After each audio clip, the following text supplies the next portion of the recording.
How you doing, man? What's going on? Good to see you. Yeah, you too. Hey, for people that do join us, where are you in the world? I am still out in Boise, Idaho. Oh, nice. Hands down, one of my favorite markets to visit from a geographic. It's like a hidden gem. Yeah, At least it's hidden to me. it's not all potato farm fields like everyone thinks. There's some really gorgeous landscapes out here.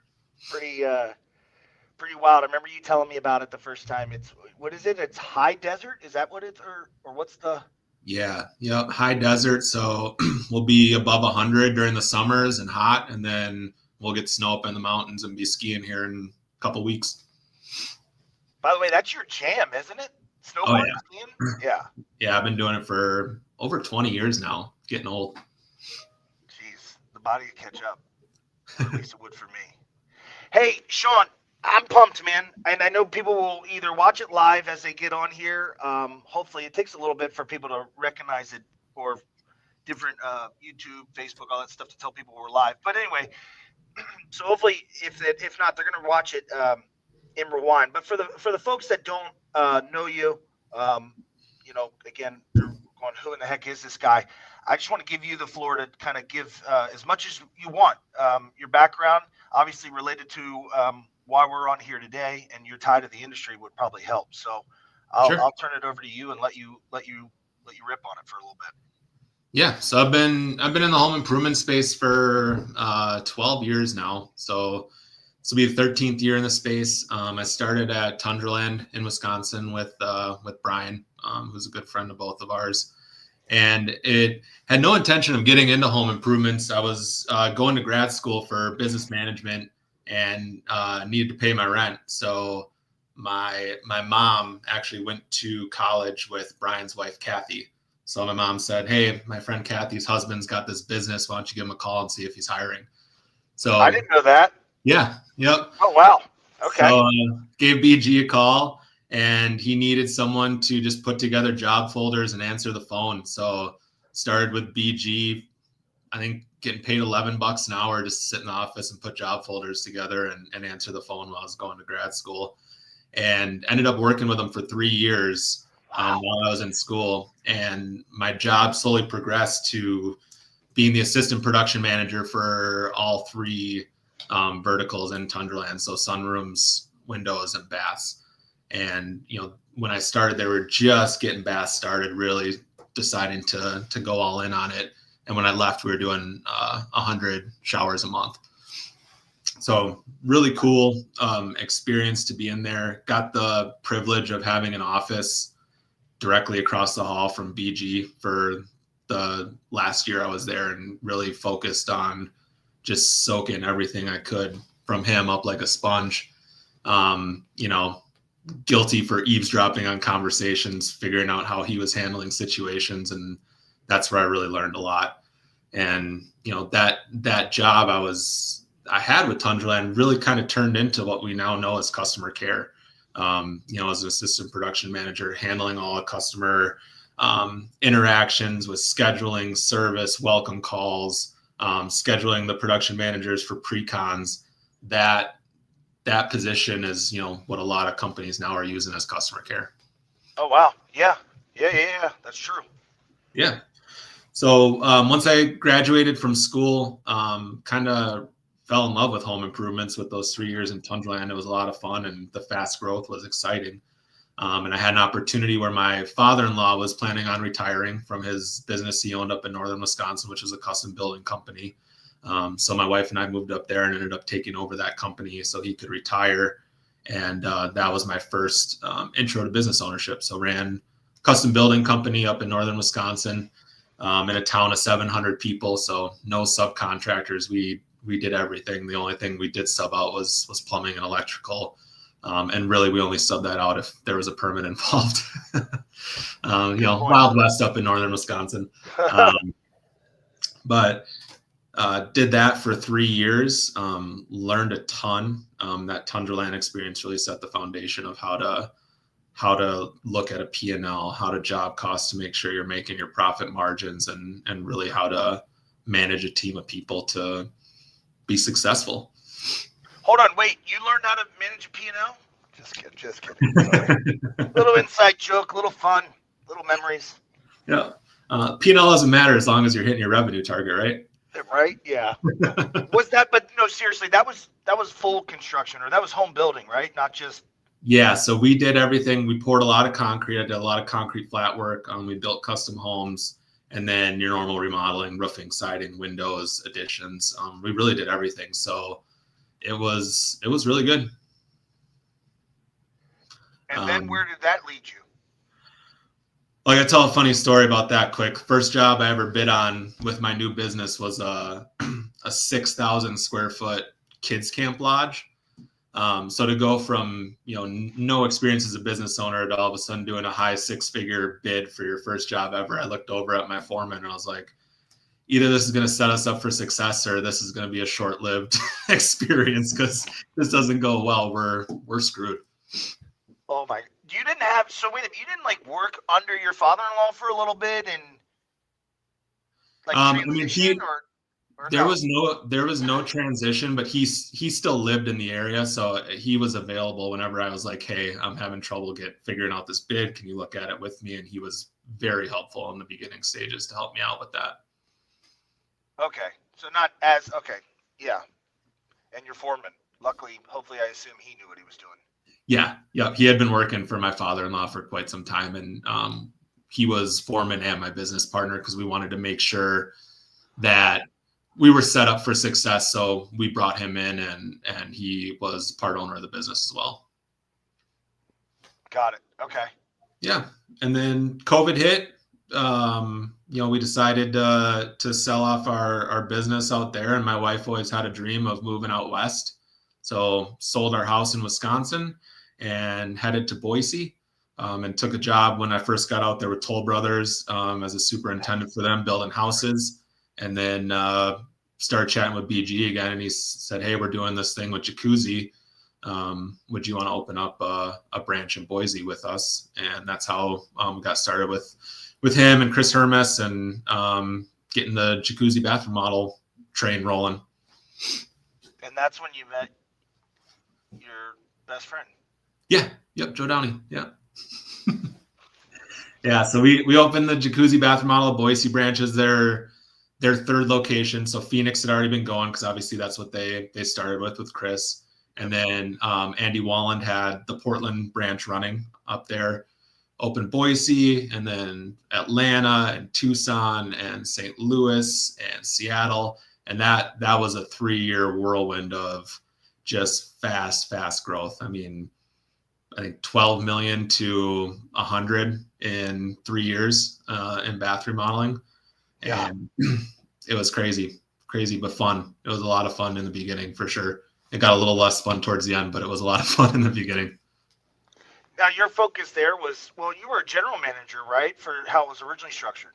Yeah, so first 2 years was general manager of Boise, and then got brought on to the team that helped open all the new branches as well once we got Boise and Atlanta open, and then eventually rolled into getting promoted to national production manager, where I was in charge of everything post-sale for all 7 locations, customer care, install, service, and warranty. Put up with all of our headaches. Yeah, we got to talk a lot.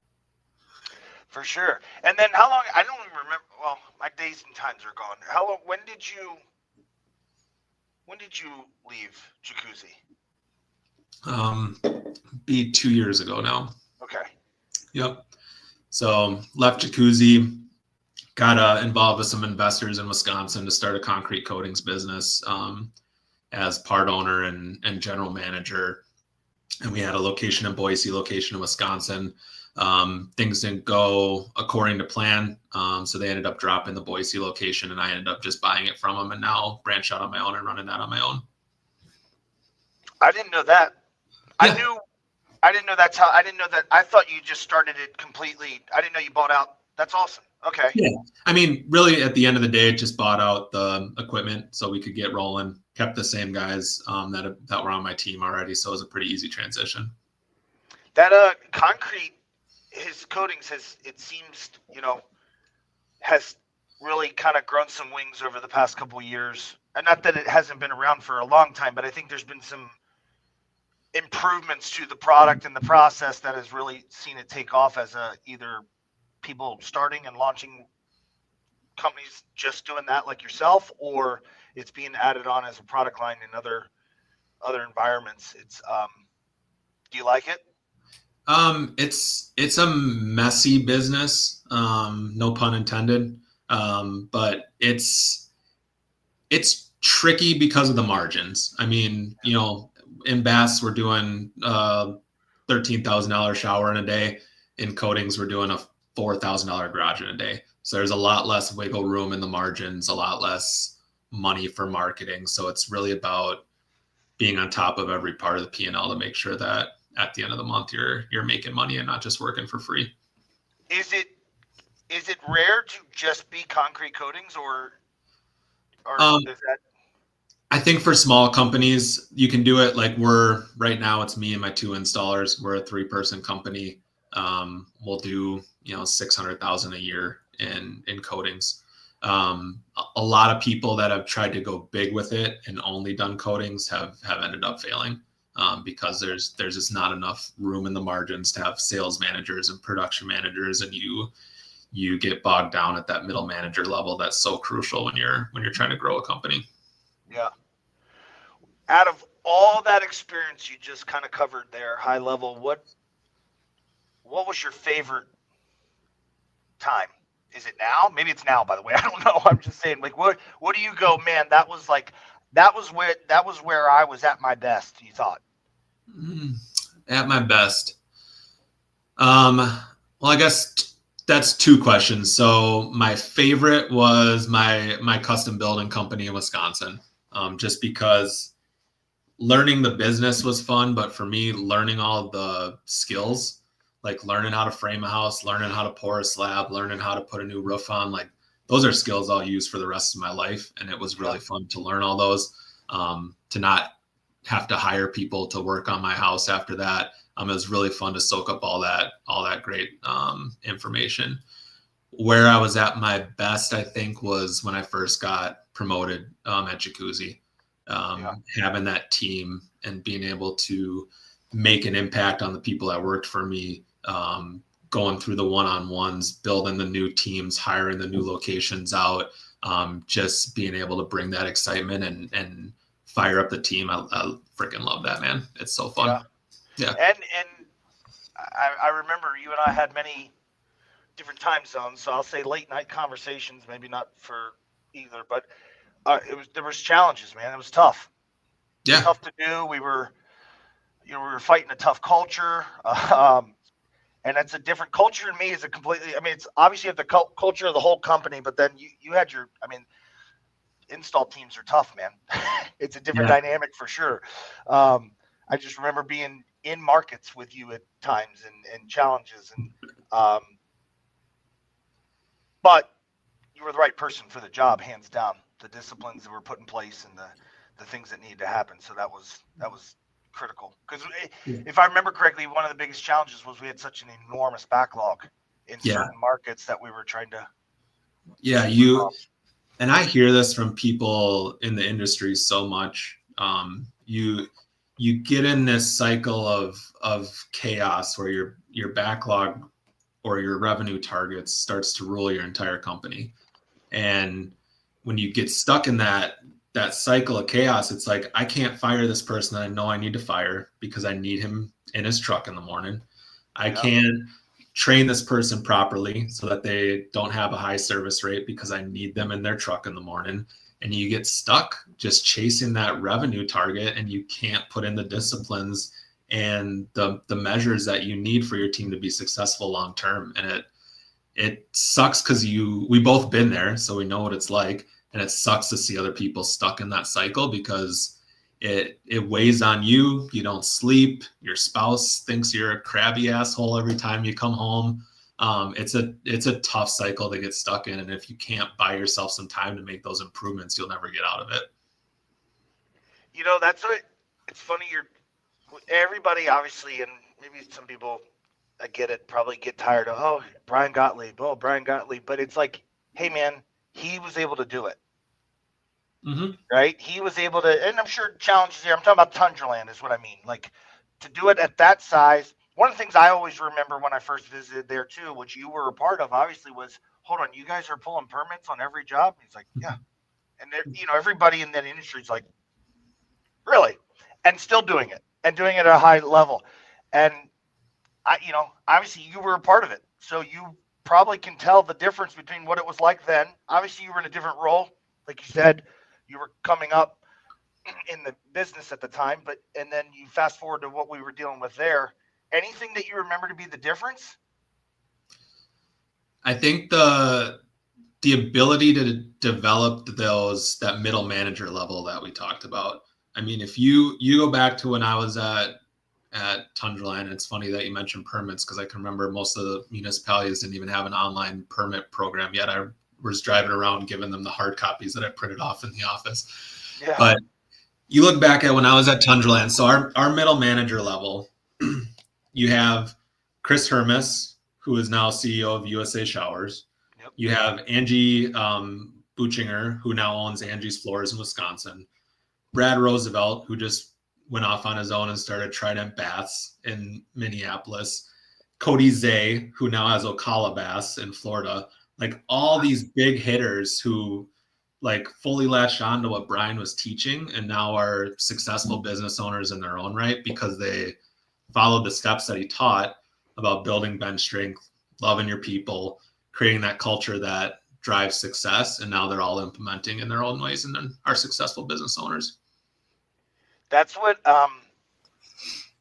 you meet people who will say, hey, is all that real? And I go, yeah, because you look at the coaching tree. If you call, I call it that, a coaching tree, but you look at his tree of people that have gone off to start there and be successful, and it wasn't, probably in most cases, wasn't doing a lot different from what they learned there. Yeah. Which is freaking awesome. The main thing with Tundraland is the culture wasn't fake. Yeah. It wasn't one of those posters on the wall with like the core values of integrity and, whatever other corporate people put up on the wall. It was real, and everyone wanted the company to succeed, so they fought for it. Yeah, it's wild. It's a constant reminder though that it can be done. Yeah. And done at, like you said, 100 baths a day. 100. When I left, it was 100 baths a month, but it grew well past that after I left. Yeah. Sorry, a month. Yeah, which is again at that time, many years ago. Before numbers got way blown out of proportion over the past 5 years. That's a lot of baths. Yeah. It's funny. When I started there, we were in their old building, and I shared an office with his COO at the time, Dave Pethke, and we didn't have heat in our office in Wisconsin. So we'd both meet at the shop at 6 a.m. and whoever got there first would fire up all the space heaters, and we'd sit there and shiver in our winter jackets till the space heaters kicked on enough. Well, when we were talking about you're talking about pulling permits, I remember meeting the guy his office was a closet that was in charge of permits, at least orchestrating. I can't remember his name for the life of me, but I'm sitting here looking at this gentleman sitting in a closet as an office. But he was happier than, as they say, a pig in shit. But I'm like, hold on. And he's just going to town, had everything figured out, knew where everything. It was mind blowing. But yeah, I'm like, this guy's in a closet. That was my old office. That was it. Yeah, the closet was my office. Yeah. Hey, got to do what you got to do. But that goes to the culture, right? Yeah. Like, I don't give a shit that I'm in a closet. Literally, by the way, there'll be people who go, really, closet? No, it's a closet. At least the one I saw. I was like, holy moly. I was 24. I was making good money and I was learning a ton. I didn't care if I was sitting in a closet. Yeah. So now I do want to jump ahead, because one of the things that I think is awesome is obviously with you being in business completely for yourself, up until that point, a majority of your experience was on the, within this business was on the more of the production side of everything. Yeah. And now you're out there banging out appointments and deals left and right. Yeah, I am officially carrying the bag. That's awesome, though. Yeah. It's my first year doing full-on sales, and it's been going really well, man. It's a different product than bass. I get yelled at it from our manufacturer about my sales process, but if I sell a job, I'm in and out in 25 minutes with a contract and a deposit. And it's simple. Yeah, we don't confuse the customer. We have our 4 or 5 talking points about what differentiates our product. We do no price drops. It's like I texted you before. The attitude is, we love your business, but we don't need it. Here's the price. If you'd like, we can get you on the install schedule. That's awesome. Yeah. And again, for anybody that does listen, it's not you're successful with it, because I know I get text messages from you every blue moon, which I love, because again, just one, to have a text message from you talking about selling is always a plus, and then two, it's that you're successful with it.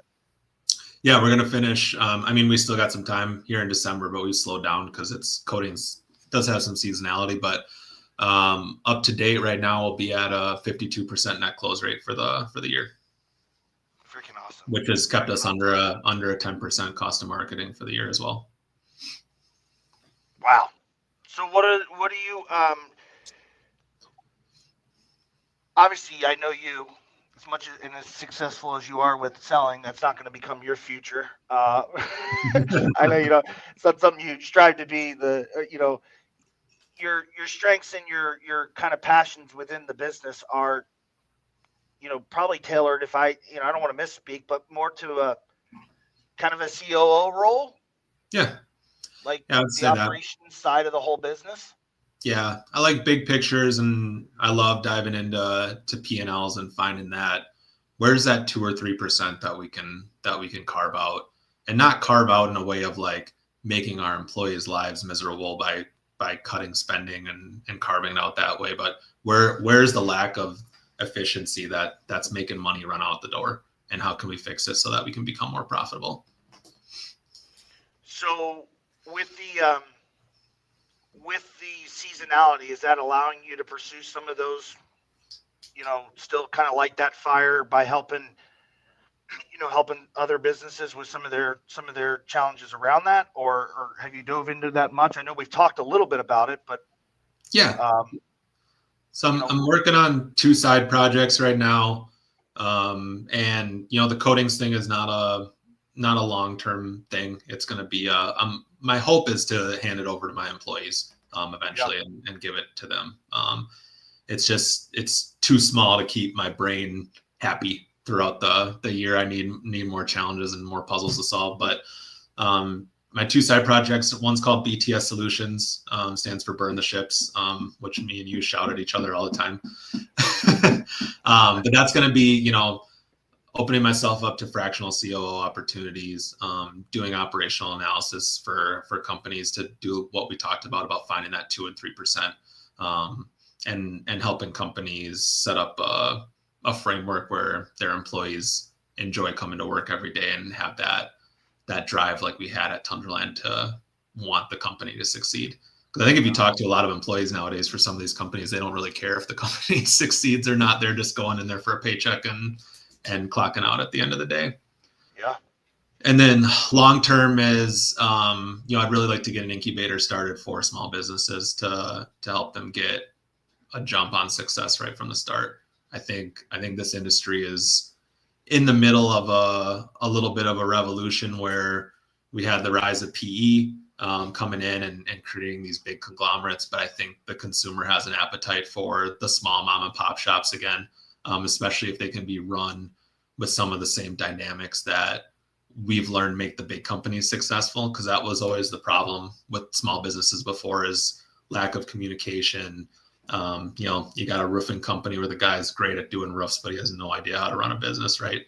yeah, But if we can take some of these really talented people that are miserable working for other companies and give them the tools to start their own business where they're successful in business, and they can hire a great roofer, they can hire a great cider, they can hire a great concrete coatings installer.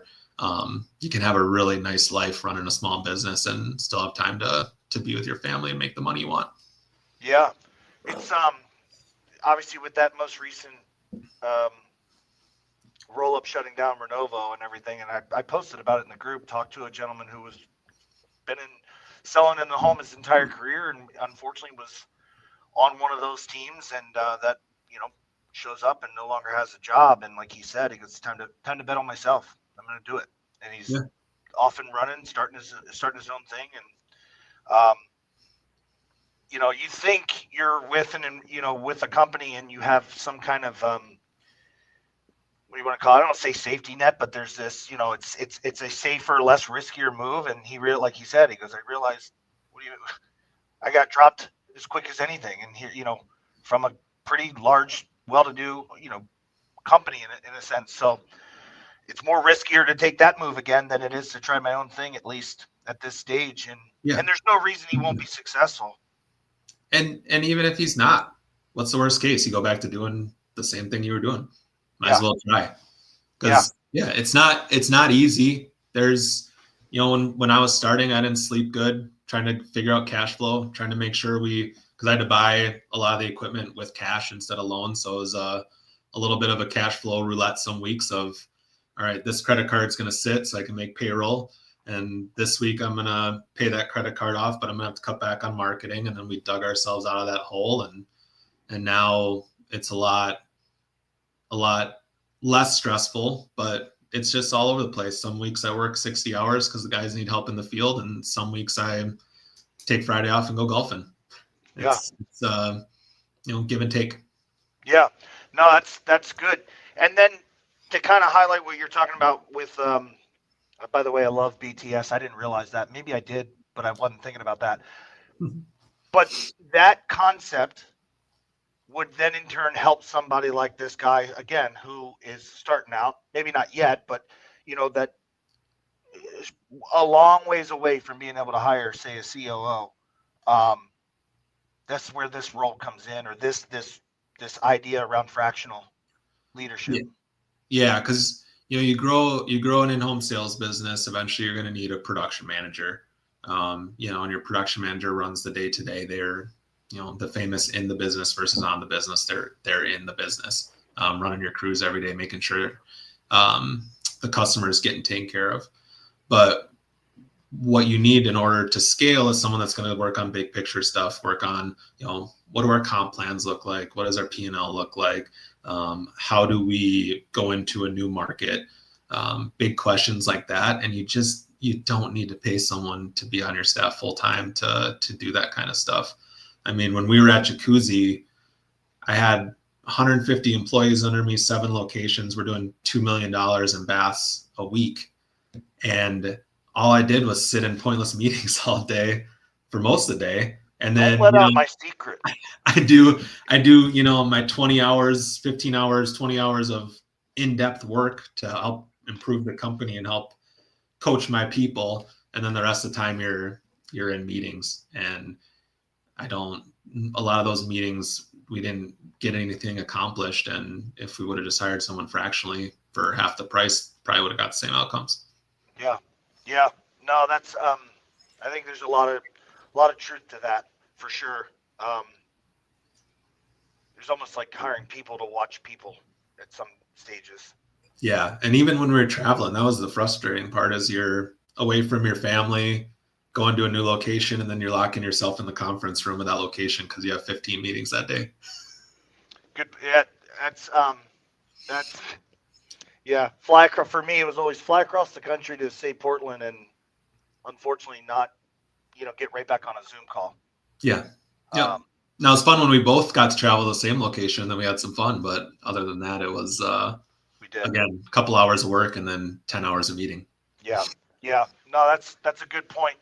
I want to bounce back to the coatings or the business itself. What's the hardest part of it all for you?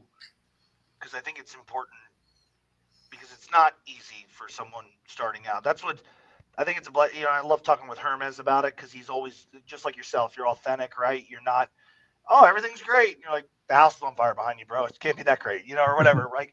So you're very, what are some of the bigger challenges that you faced with, especially with launching and starting, and where the business is now? Yeah. Biggest challenge is marketing. It's always been marketing. And it's not especially tough, but it's its own form of toughness with a small company, because the good marketing companies want nothing to do with my tiny marketing budget. So you're kind of weeding through a lot of the bottom of the barrel, trying to find somebody to run your Meta digital ads so that you can get some leads coming in. And there's a lot of people out there who promise you the world and never deliver you anything. So weeding through, took a couple duds to finally find a good company that runs our Meta ads for us. Went into Google ads for a while. Again, too small of a budget, wasn't competing with some of the bigger players in the market. So got nothing from spending thousands of dollars a month on Google. So had to cut that off. And at the end of the day, we found a good mix of, Meta, direct mail, and then just pushing the face-to-face hard. If you're a small business and you're not doing face-to-face, it's the best way to get consistent business coming in at a really fair price compared to some of the other options on the market. Get out there, get to the home shows, get to the local Easter egg hunts, get to RV shows, boat shows, golf shows. It's not just the home improvement shows you need to be at. And honestly, I do better at the ones that aren't home improvement shows because I'm the only one there. Yeah. That's another one. Like occasionally you've sent some of those texts. Hey, just set X amount. It's got to feel good, man. Right? You're doing it for yourself. Yeah, it's not big like we maybe used to, but I something I just really appreciate about you every time we are texting about it is you do a great job of being where your feet are. Right? This is where I'm at. Wish maybe it was different with X, Y, or Z, but this is where I'm at, and we're doing a great job with what we're doing, and it's got to be rewarding. I know it's tough, but it's got to be rewarding as heck. Yeah, and it's fun to continue to have, even though it's a small team, just continuing to help my guys grow. We do our weekly meetings where we have our quote of the week and we talk about where they want to be in 5 years, and they both have dreams of owning their own business. It's like, all right, we're doing the day-to-day on the coding side, but also like let's do small lessons every morning on business so that you guys are set up to win when you guys are ready. So that part's always been the most rewarding for me, is working with people and helping them get to where they want to go. But in the beginning of this business, I found out we were parting ways with the investment group on a Wednesday, and we opened doors of White Cloud Concrete Coatings on the following Monday. So we had 4 days to file LLC paperwork, find insurance, get all the employees onboarded, design a website. My wife designed our logo on Photoshop, figure out marketing in 4 days. And like some God was shining on me because I got a notification on Facebook that there was a golf show the following week. And I called the organizer, and they had someone drop out at the last minute, and I got a booth there. And we set 19 appointments and sold $60,000 off that golf show on a $500 booth. And that, I was about to say, what did the booth cost? Probably next to nothing. That's awesome. $500, and those deposits from that $60,000 cash rolled us for our first month and kept us going. That's freaking awesome, man. Yeah, it was a grind, but that's what's fun, is just digging in and getting it done and seeing success on the other side. The back to the meetings that you're hosting. I mean, that to me is impressive too, because it's a challenge. I find it personally sometimes it's a challenge when, again, say coming from the world we at one point, have been in where it was big, right? And you're leading big teams, and that, that you feed off that energy just of the size versus now, but to have that discipline to still do it, not just the discipline, but the care to do that for those guys. That's freaking awesome. Yeah, this adventure has really gotten me back to the foundations of the business, because you lose it in the bigger companies. You lose the foundation. And I think the easiest foundational block to lose that I've been really focused on is the customer. Like, does the customer even matter anymore in a lot of these companies?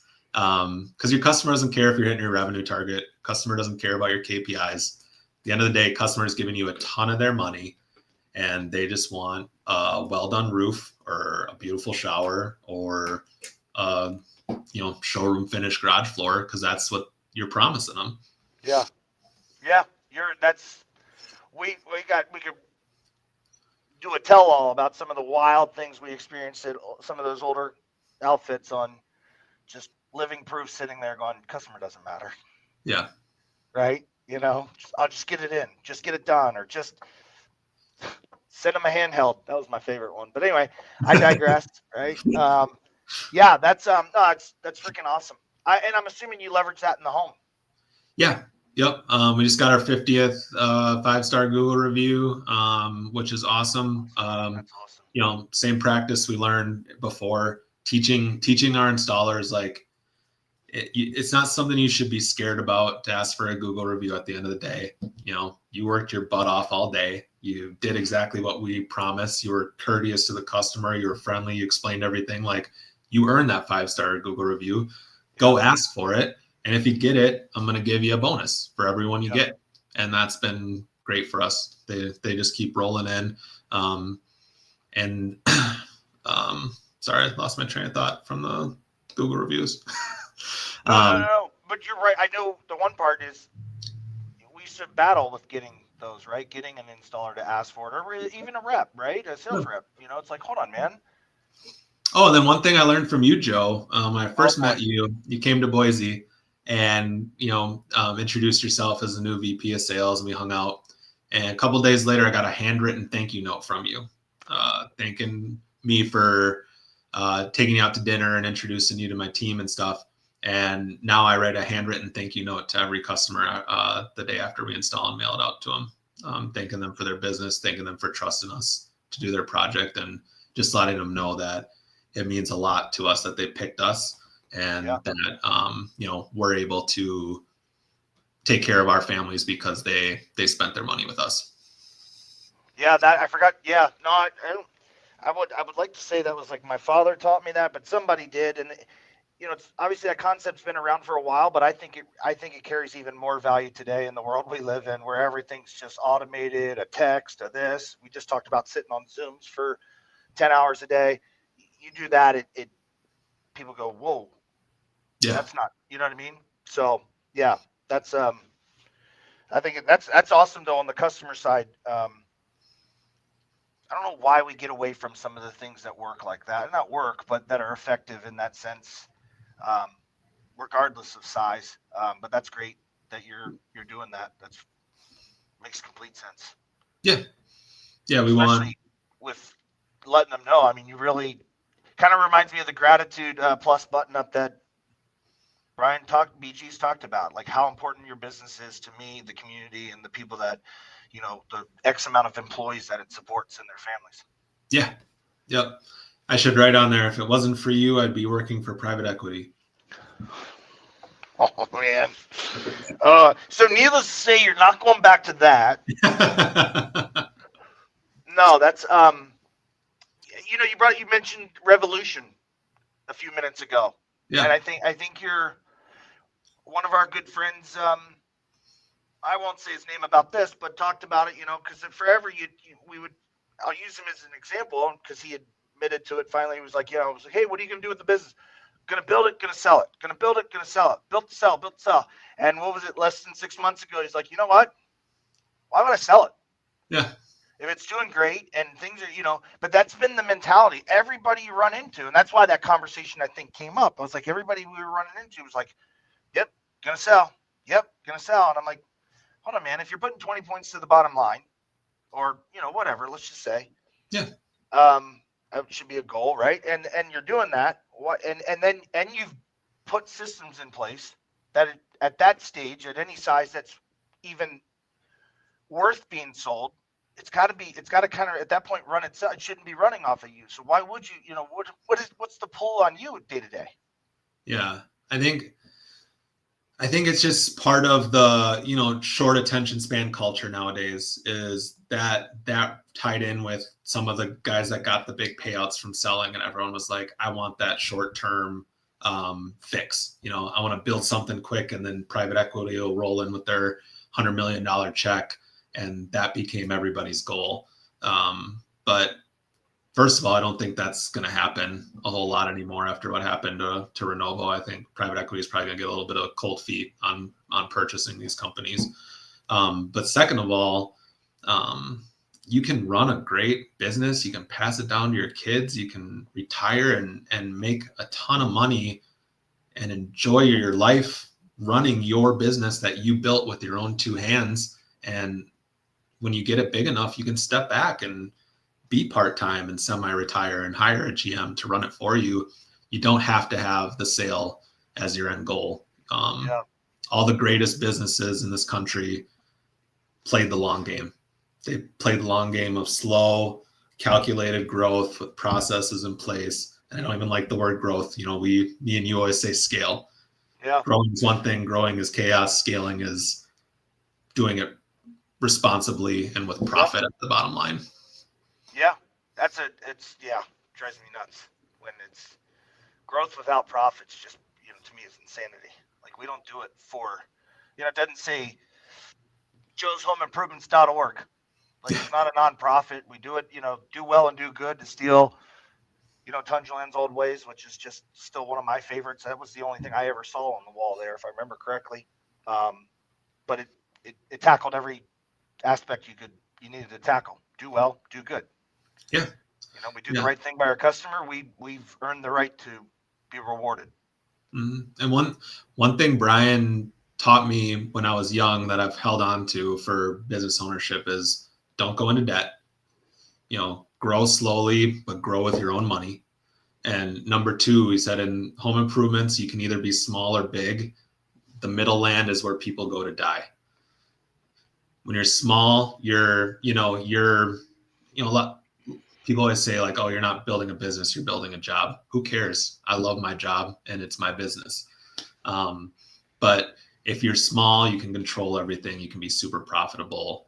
Life is easy. When you're big, you can have the scale to get the deals you need. You can have the middle management you need. You can attract the people you need to. But when you're in the middle and you have all these middle managers that are, like we talked about, maybe could do their job in 20 hours a week, but you're paying them for 50, that's where money just starts to get burned and walk out the door. Yeah. I never, it's funny. I'm sure, obviously, that's where you got it from. It makes sense. I've never talked to him much about it. But it's kind of like that purgatory, where you have just amount of, like you said, people, a good chunk of your payroll's just there collecting. Yeah. Versus, yeah. It's and he's a smart feller, I'll tell you, that BG. Yeah, he is. Yep. How what would you are you? I don't know how active. I've never really asked how. What's the best way for anyone that watches this? Again, obviously, we know the group just by the name is tailored typically around sales, but we know there's a bunch of owners in here, and there's also been a few people ask, um, production related questions, which I know you could not only can but are very much willing to help. What's the best way for anybody that wants to connect with old Shaun Hilgart to reach out? What's the Yeah. quickest way? Yeah, I can put my cell number in the chat after we're done. Otherwise, message me on LinkedIn, or my email is just Shaun, SHAUN, at whitecloudcoatings.com. Okay, we can add. Yeah, that's true. We can go in the Facebook group to do it after. The is are you you're probably more heavy on LinkedIn, aren't you? I was for a while. Yeah, I just like posting stuff on there every once in a while about when I see something that makes me go, I don't know if that's the right way to do things. But I'm not always right either. But what I've learned over the past decade plus is, it's pretty simple. Take care of your people, take care of your customer, and keep everything simple, because simplicity breeds profit at the end of the day. And that's how I run my business and all my businesses, and always will. I don't think we have to say anything else. That's like the mic drop moment of our time here. That's freaking awesome. I mean, again, I can't recommend anybody that gets a chance to catch up and listen to this, connect with Shaun. I was fortunate to spend almost 3 years of awesome time with you. I wish we did travel more together, but still got to work with you day to day. Forever grateful for that. It's probably why we still continue to talk, or maybe it's just because you're kind enough to reply to me. I don't know. That's to be discussed some other time offline. But definitely, I recommend for anything, just reach out. Shaun will always help or direct you. It's one of the reasons why I wanted to get you on, because I just know you'll continue to always give back. Um, And yeah, I'm excited about the two, about BTS especially, and as well as the small business. Because I think you're right. I think we're seeing that across the board throughout our country, that it needs to make that revolution back towards small business. And family owned, at least. Yeah, Let's just say that doesn't even have to be small; they can get big quick. Um, so we've seen that. So, but it's Shaun, man, thanks for your time.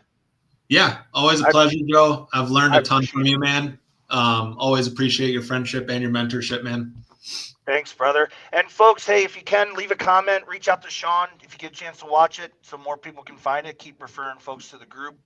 This is exactly what the group's designed for, just to give back in any way we can, value. So, Shaun, appreciate your time, man. We'll catch up soon, okay? Heck yeah, thanks, Joe.